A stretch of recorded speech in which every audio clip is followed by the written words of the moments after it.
आदरणीय सभापति जी, मणिपुर के संबंध में मैंने पिछले सत्र में विस्तार से बात कही थी, लेकिन आज मैं फिर से एक बार दोहराना चाहता हूं। मणिपुर की स्थिति सामान्य करने के लिए सरकार निरंतर प्रयासरत है। वहां जो कुछ भी घटनाएं घटी, 11,000 से ज्यादा एफआईआर की गई है। मणिपुर छोटा सा राज्य है, 11,000 एफआईआर की गई है। 500 से ज्यादा लोग अरेस्ट हुए हैं। आदरणीय सभापति जी, इस बात को भी हमें स्वीकार करना होगा कि मणिपुर में लगातार हिंसा की घटनाएं कम होती जा रही है। इसका मतलब शांति का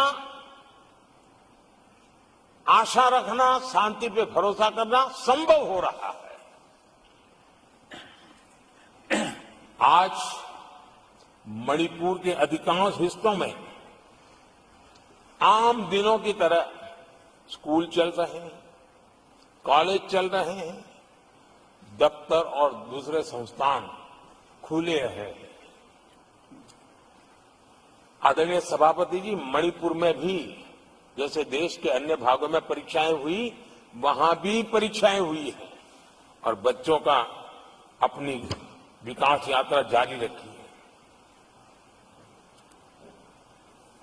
आदरणीय सभापति, केंद्र और राज्य सरकार सभी से बातचीत करके शांति के लिए, सौहार्द रास्ता खोलने के लिए लगातार प्रयास कर रही है। छोटे छोटे इकाइयों को जोड़ करके इन ताने बाने को गूंथना एक बहुत बड़ा काम है और शांतिपूर्ण तरीके से हो रहा है। बीते समय में पहले की सरकारों में ऐसा नहीं हुआ है।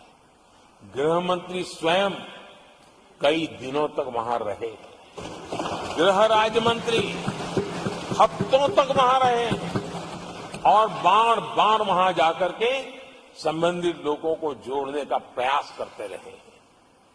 आदरणीय सभापति जी, पॉलिटिकल लीडरशिप तो है ही, लेकिन सरकार के सभी वरिष्ठ अधिकारी जिसका जिसका इन काम से संबंध है, वे लगातार वहां फिजिकल जाते हैं, लगातार वहां संपर्क में रहते हैं और समस्या के समाधान के लिए हर प्रकार से प्रयासों को बल दिया जा रहा है। आदरणीय सभापति जी, इस समय मणिपुर में बाढ़ का भी संकट चल रहा है और केंद्र सरकार राज्य सरकार के साथ मिलकर के पूरा सहयोग कर रही है। आज ही एनडीआरएफ की 2 टीमें वहां पहुंची है। यानी कि प्राकृतिक मुसीबत में भी केंद्र और राज्य मिलकर के मणिपुर की चिंता कर रहे हैं। आदरणीय सभापति जी, हम सभी को राजनीति से ऊपर उठकर वहां की स्थिति को सामान्य बनाने में सहयोग करना चाहिए। ये हम सबका कर्तव्य है। आदरणीय सभापति जी, जो भी तत्व मणिपुर की आग में घी डालने की कोशिश कर रहे हैं, मैं उनसे आगाह करता हूं कि ये हरकतें बंद करें। एक समय आएगा मणिपुर ही उनको रिजेक्ट करने वाला है, ऐसे लोगों को। आदरणीय सभापति जी, जो लोग मणिपुर के इतिहास को जानते हैं, मणिपुर की घटनाक्रम को जानते हैं, उनको पता है कि वहां का सामाजिक संघर्ष का एक लंबा इतिहास रहा है। उस संघर्ष की मानसिकता की जड़ें बहुत गहरी हैं, इसको कोई नकार नहीं सकता है। और कांग्रेस के लोग ये न भूले कि मणिपुर में इन्हीं कारणों से 10 बार राष्ट्रपति शासन लगाना पड़ा है। इतने छोटे से राज्य में 10 बार प्रेसिडेंशियल रूल लगाना पड़ा है, राष्ट्रपति शासन लगाना पड़ा है। कुछ तो मुसीबतें होगी और ये हमारे कार्यक्रम में नहीं हुआ है। लेकिन फिर भी राजनीतिक फायदा उठाने के लिए वहां पर जिस प्रकार की हरकतें हो रही है,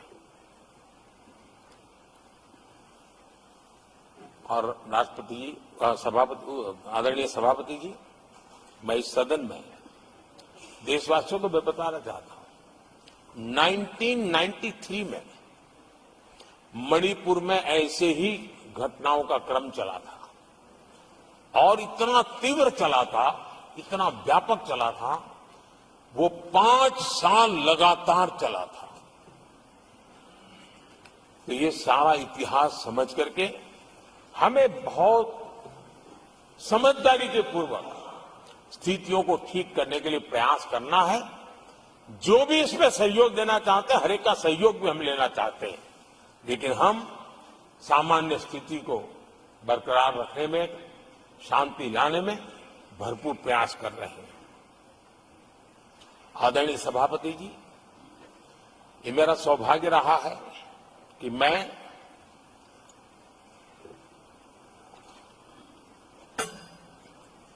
प्रधानमंत्री प्रधान सेवक के रूप में यहां आया। उसके पहले लंबे अरसे तक मुझे मुख्यमंत्री के रूप में सेवा करने का अवसर मिला था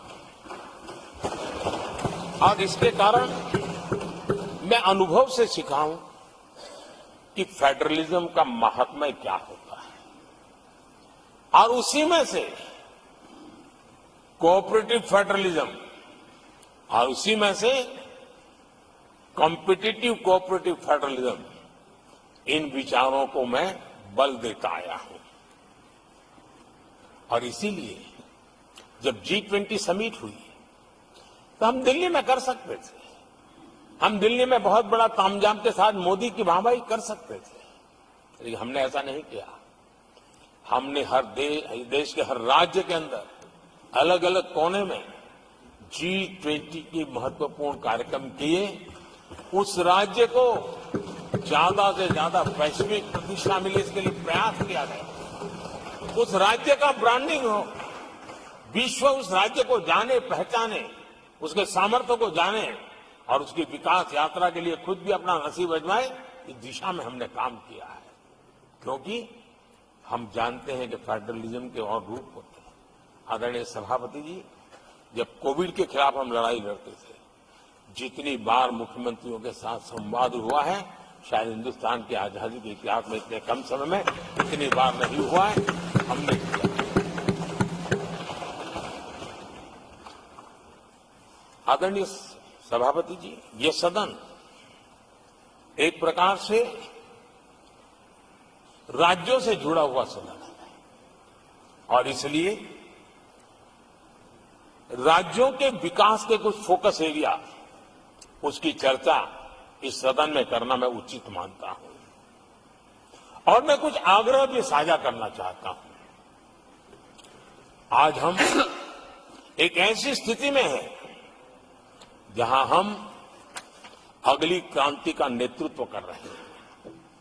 इसलिए सेमीकंडक्टर्स और इलेक्ट्रॉनिक मैन्युफैक्चरिंग जैसे सेक्टर्स में हर राज्यों ने बड़ी प्राथमिकता से साथ अपनी नीतियां बनानी चाहिए, योजनाओं लेकर के आगे आना चाहिए।